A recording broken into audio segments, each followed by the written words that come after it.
Hello, I'm Mantastic and Fantastic, and today I want to talk about version 21.2 that has just gone live in North America. So, version updates are always exciting because hopefully new things are released that may let us utilize older cards or introduce new mechanics, such as the yin and yang protection awakening skills. So, certain dungeons will feature these moon or sun icons, and if those icons are featured and if the card has the corresponding awakening, they will receive a 20% increase to their RCV and HP along with 5 times attack. So that's essentially like a 10 combo awakening that's incredibly conditional with a bit more bulk.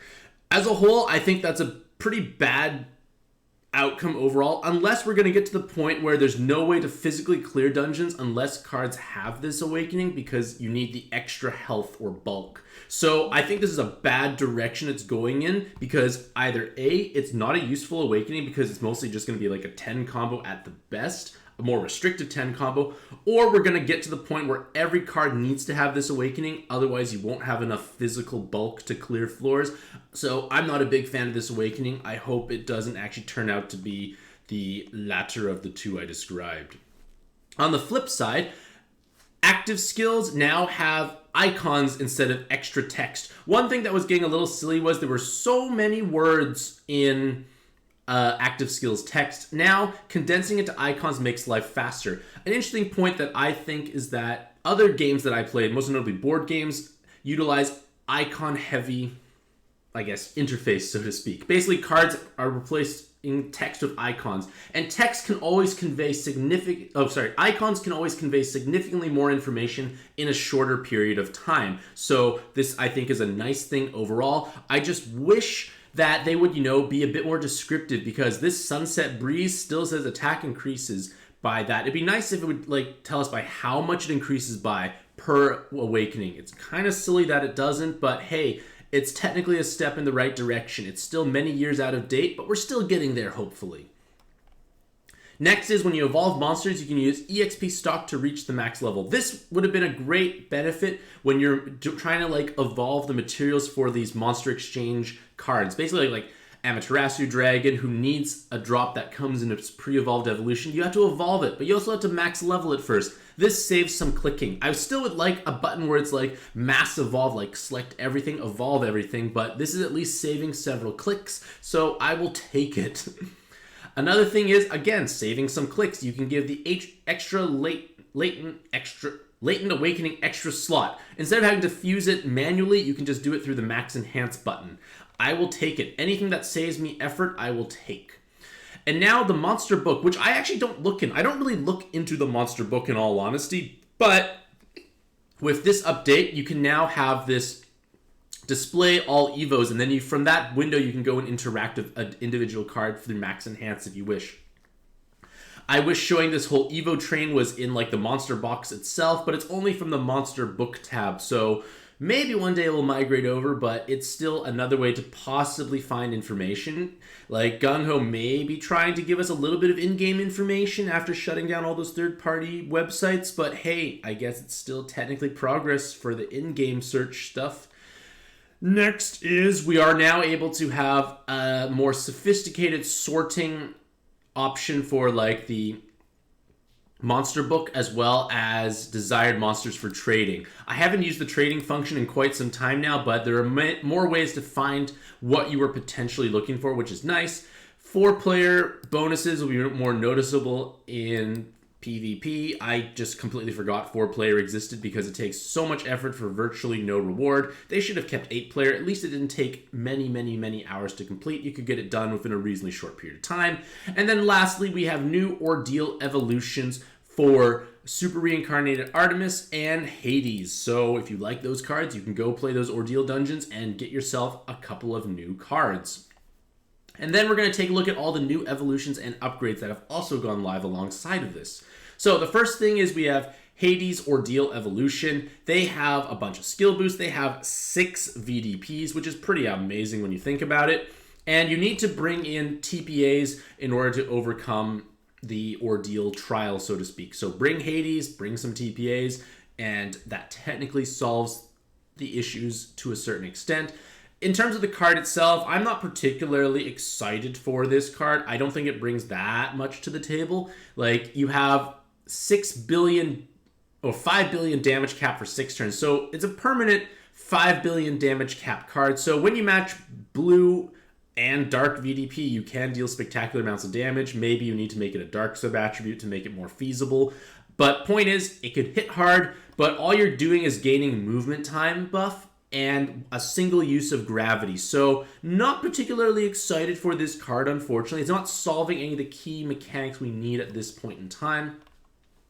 On the flip side, Artemis has a bit more universal damage with triple 10 combo and double and 4 TPA awakenings. You need to bring VDP and an enhanced wood combo for their ordeal trial. Their active skill is a nice 3-turn cooldown, gives you a movement time buff, increases their damage cap for 1 turn, takes away orb blocks, and then it's an orb generator. It's a 3-turn and not a 2-turn cooldown, so in order to get a system, you're going to have to suffer with 3 copies instead of 2, which really just kind of downgrades the whole potential, I feel, overall. But I guess in theory, you would have 100% uptime on your movement. And for their leader skill, they want to match each group of 4 linked wood orbs, so the more sets of 4 TPA you make, you will gain more and more damage, which I guess is kind of cool. Scaling leader skills are at least a bit better overall, I'd say. But I still am not super inclined to use them just because it's a 3 instead of a 2-turn cooldown. If it was 2 turns, we can close a system with another card and then we could be okay. For DQXQ, this is a card that I feel like was long forgotten for such a long time, and now they have many TPAs, and their active skill removes orb blocks, changes dark to light. See, I like these little icon changes. It condenses the information, it makes it a little easier to read, creates hazards to water, fire to hearts, fully heals, and pierces enemies' damage void for 2 turns. It does a bit of everything, but it does penetration, so it is possible you might be able to justify squeezing them in onto your TPA teams, because they do get that levitation awakening, and with 10 TPAs, they will be doing meaningful amounts of damage. So maybe this could be slotted onto your light TPA teams, maybe. For Gan Ning, they have 4-10 combos, 2 TPAs. Their active skill is Voiding, Attribute, and Damage Absorption for 2 turns, and it's a 7-turn cooldown. So right away, that's a pretty good ratio right now. And then also removes Orb Block and gives you a full board changer of Fire, Water, and Hearts. So the board changer may or may not be helpful, but at least it's a 2-turn absorption cancellation on a reasonable cooldown. They do have potentially strong personal damage, especially if you take that extra TPA, so they would be 4-10 combos, 4 TPAs, potentially large damage output if there was a water-based TPA team out there. For Ruka and Masuki, they have been buffed to have now, I believe, 5 instead of 4-10 combos. I believe that's what they received. And obviously that's nice because they can deal meaningful amounts of damage. Their active skill gives them a damage cap increase to 8 billion. Board becomes 7/6 for 1 turn. Removes locks and changes the whole board to Fire, Water, Hearts. And this is on a 4-turn cooldown, so I'm not particularly excited about this card in all honesty. Like, all they are is just a big damage stick. They don't do much else beyond hitting hard, unless maybe in really edge case scenarios you need to overwrite set like 5x4 board penalties, maybe, but it's just incredibly niche and hyper specific, and I don't think it's quite going to be utilized as much as we hope it would be. On the flip side, Carrot, Silk, and Cameo has received significant upgrades. Not necessarily in their base form, but it kind of is. Like, it's now an active skill that does void damage for 1 turn. I'm pretty sure it was not void damage for 1 turn. I could be wrong, but now you're kind of like LJ Kitty in the sense that if you have enough Carrots, Silk, Cameos, you can basically chain immunity, immunity, immunity until everyone's transformed. They have 6 Ls, 2-3 attributes, levitation, so they will hit incredibly hard in basically any given dungeon. Their active skill gives the damage cap increase. They have 3 attributes, and then they also pierce, damage, void, kind of like LJ Kitty, and then creates 5 fire, water, wood, and heart orbs. So they are actually a pretty strong systemable leader, I'd say, overall, because their leader skill is also pretty juicy. 50 times attack when the rarity is 30 or lower. And that's obviously going to be the biggest hurdle to overcome, is lower rarity cards, because they themselves have huge rarity and you probably want to use another one. So it's, in theory, a great leader skill if you can have a low rarity team, but that's a little awkward overall. But they have no auto follow attack, but they can make column of hearts with their active skill. So I feel like it has potential to be cool, but it's going to be tedious to make. But thankfully, all their weapon assists are incredibly juicy now. So their rainbow-oriented weapon assist is a 3 attribute, 6 total orb enhances, plus a heart, so 7 total, and 2 team HPs. We love team HPs, we love damage, we love orb enhances. I feel like the meta is now starting to shift a little bit more towards cards, for weapon assists at least, having pretty much at minimum 2 team HPs. We're kind of at the point, if you don't have at least 2 team HPs per weapon assist, you're probably just going to not have enough health for endgame content, which is a shame because a lot of teams would love to use different weapon assists, or other like types of leaders would like to be used, but there's just not enough bulk otherwise. So definitely a drawback there. But then the trend that I'm alluding to more so is that we need bulk, but we also need more personal damage on a given card, because the super gravity percentages are becoming so high that even cards that used to hit hard may not be dealing enough damage anymore. So this weapon assist is a good example of 2 team HPs for bulk, OEs for damage, and an actual offensive awakening for the owning card. And this is, I feel like, where the trend is going to be going. And all their other weapon assists are amazingly powerful. They gained an extra team HP awakening, and they gained an extra 7 combo. So this is 4 times personal damage, pretty much universally in every scenario, because 7 combo is the easiest to trigger. They get 4 OEs, they have the attribute change for the respective color, and an L. It's doing so many incredibly powerful aspects in this weapon assist. And this is the same for all of the different colors, while still having the delay active skill. So incredible awakenings, and if this sub-attribute is meaningful, this is going to become one of your most valuable weapon assists, I'd say, because it's 4 times personal damage, plus the L's damage, plus the team HPs, plus the 4 OEs. I went and quickly went into my monster box, found all of these weapon assists, and maxed out their awakenings because they gained an extra awakening due to the bonus team HP. And that way I can find them when I want to inherit. Basically, for monocolored teams, rejoice. These are going to be possibly the best, one of the best in slot weapon assist options when you need to change, especially your sub-attribute to a particular color. And it's also a delay, like I said, so it's not terrible if it overcharges. It helps you get going on floor 1. Next is Gan Ning in a different form. He's got 6-7 combos, 6 TPAs, obviously could deal damage. It does have a 3-turn cooldown that does generate orbs, but again, 3-turn cooldowns are not so great because 2-turn is usually better for systeming, and I don't think I really want to have that many Gan Nings on my team anyways. Gan Ning really got a lot of love. He has Cloud, he has Tape, 6 TPAs, 2 turns of damage penetration, like, maybe if you want those resist, but I feel like there's just definitely stronger penetration options out there. Corone and Fu now have 6-10 combos. I don't recall seeing any other card have 6-10 combos. We've been seeing more cards with 5, but none with 6. I could be wrong, but 6-10 combos is a comically high amount of personal damage, so all of their attributes will obviously deal spectacular damage. It's a 2-turn cooldown, which is important because only 2 copies are needed for systeming. Increases their damage cap to 6 billion, so they could be 18 billion damage on a given turn. And then they create exactly 6 water, wood, hearts, light, dark. So it's a perfect 10 combo board every single time. But unfortunately, if you get spinners, it's going to possibly be a little annoying to dance around it, maybe.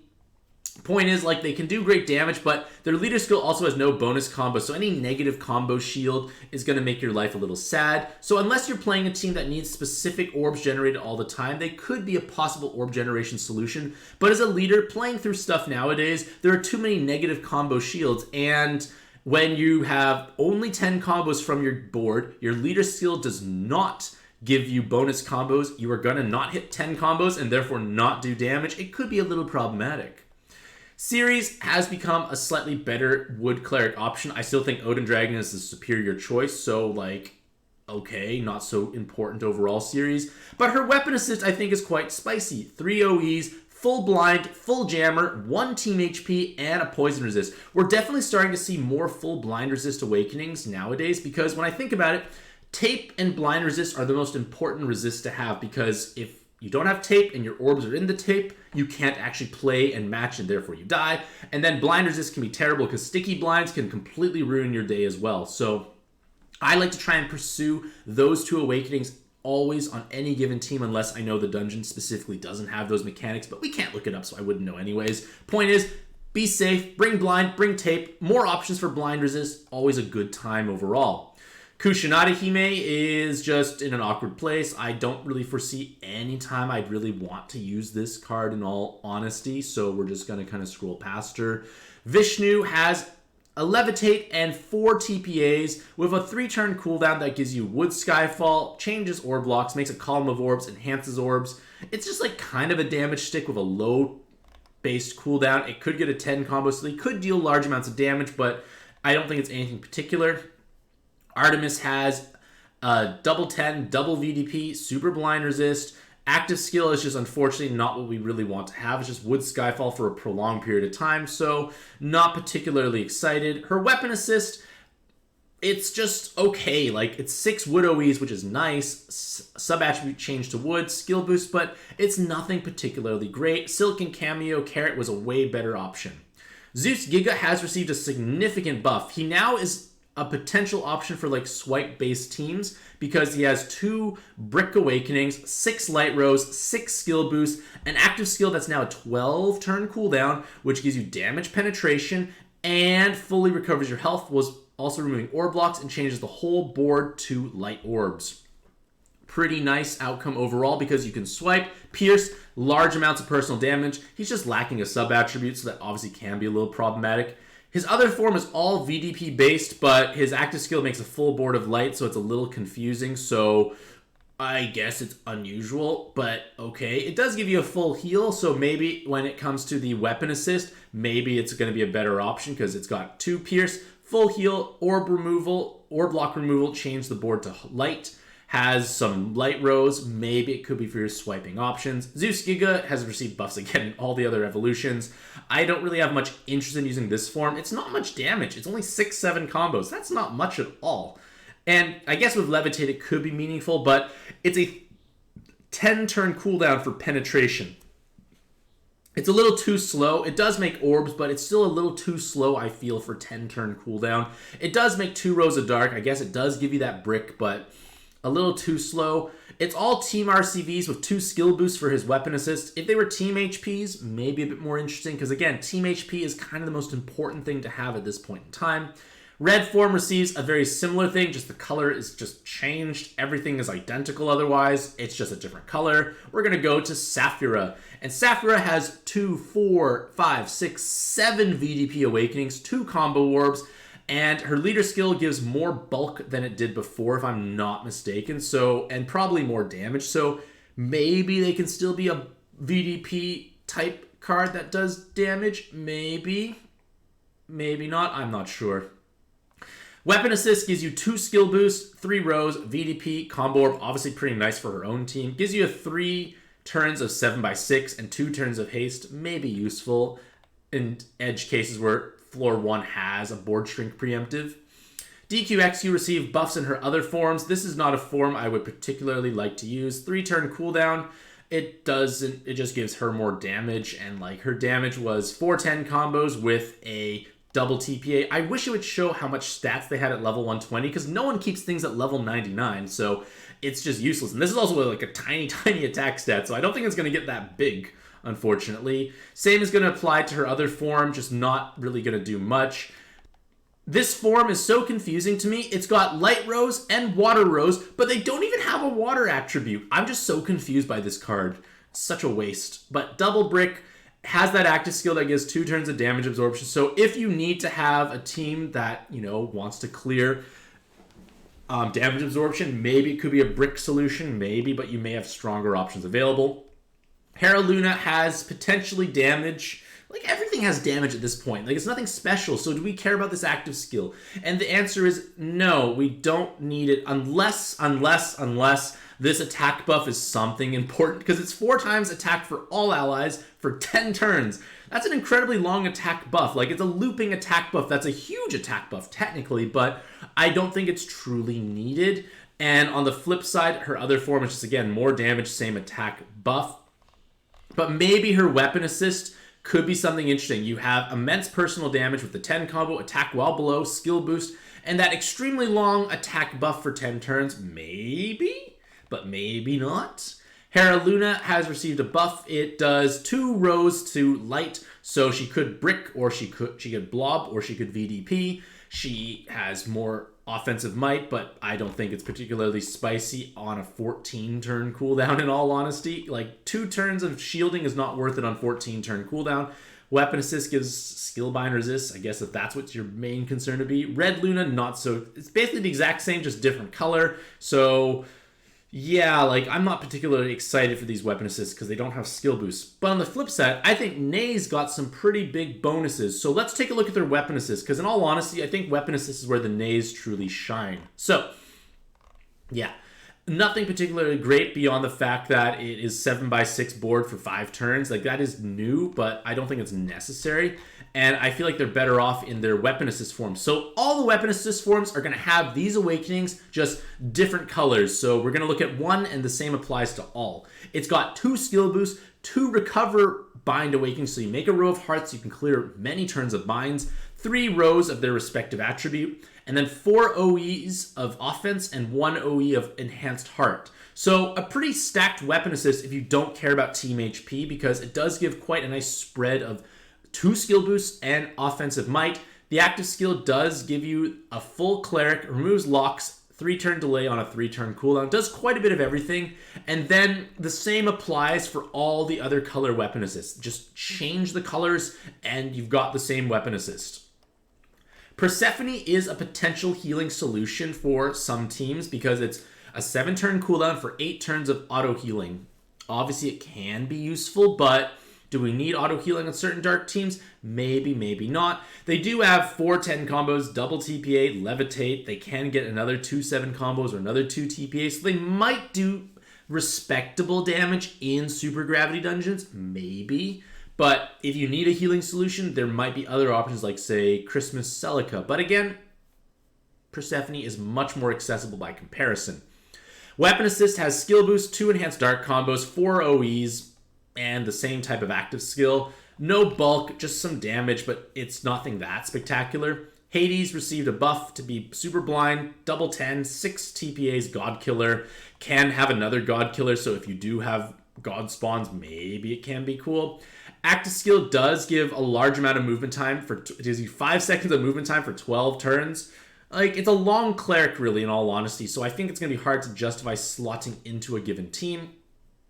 Weapon assist does give full poison and jammer, so technically less useful than blind resist, but it's still something with OEs and a single team HP. And those are all the actual buffs for the cards given here. So with that being said, that brings to a close all of the new updates for version 21.2. Let me know which buffs or new evolutions you found exciting, along with how you feel about the yin and yang protection awakenings. But regardless of all that, hopefully all you lovely ladies and gentlemen have a truly fantastic day. I wish you best luck in your own pad adventures, and happy puzzling.